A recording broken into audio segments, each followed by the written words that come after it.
నా పేరు జి రంజిత్. నేను వచ్చేసి గ్రీనర్ అగ్రిటెక్ కంపెనీ నుంచి ఏఎస్ఎం ఓల్డ్ మ్యాప్నా డిస్టిక్. మనం ఇప్పుడు కొత్తకోట లొకేషన్లో ఉన్నాం. కొత్తకోట లొకేషన్లో ఒక ఫార్మర్ దగ్గరకు వచ్చినాము. అన్న మీ పేరు? లక్ష్మణ్. ఓకే, ఏం మందు కొట్టిరన్న? గ్రీనర్ అగ్రిటెక్ వాళ్ళది. మందు పేరు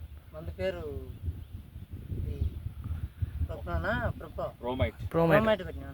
వెరీ గుడ్. ఎన్ని రోజులు అయింది అన్న కొట్టి? కొట్టి వారం అయింది. కొట్టక ముందు ఏం గమనించారు? బంక అంటే బంక తెగులు, ఆకు ముడత ఉండే. అది మొత్తం ముడత తెగులు. అది ఈ మందు కొట్టినాక జర వారం అయింది కొట్టి. ఓకే, వారం అయి కొట్టినందుకు చేను కూడా ఒక ఫీట్నర పెరిగింది. ఓకే, అది వదిలేసి ఇక్కడ ఫీట్నర పెరిగింది. ఎంతవరకు ఉండదు చెట్టు? ఒక ఫీట్ ఉండే, ఫీట్నర పెరిగింది చెట్టు కూడా మంచిగా నీట్గా. కొట్టక ముందు కొట్టిన తర్వాత ఏం గమనించినాం?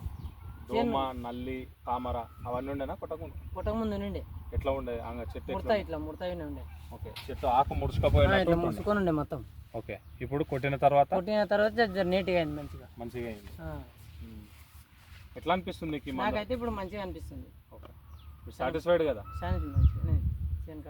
చేను కాడికి మంచిగా ఉంది. సరే, చూసుకోండి. మందు పేరు ప్రోమైట్. చూడండి, ప్రోమైట్ మీకు అనడానికి రావట్లేదు. ప్రోమైట్ చూపియండి ఒకసారి. ఇది ప్రోమైట్ ఎక్కడ తీసుకున్నావు? ఎంగంపల్లిలో మా ప్లాడే కాపుల ప్లాట్ షాప్ పెట్టిండు. ఆయన ఆయనతో తీసుకున్నా, నమ్మకంతో తీసుకొని కొట్టుకున్నా. మంచిగా అయింది చేను కూడా. మంచిగా రిజల్ట్ బాగుంది కదా? రిజల్ట్ అయితే బాగానే ఉంది. ఇంకా మనం ఎంత ఓపిక అయినా కొట్టుకుంటే అంత మంచిగా అవుతుంది. ఓకే, అట్లా. ఇప్పుడు మీ పక్క రైతులకు మీరు కొంచెం చెప్పండి. చెప్పండి. ఓకేనా? సరే. రైట్. చూడండి, చెట్టు చూడండి. ప్రోమైట్ కొట్టిన తర్వాత ఎక్కడ మనకు దోమ కానీ, తెల్లదోమ కానీ, పచ్చదోమ కానీ, తామర కానీ, జీడ కానీ ఎక్కడ లేదు.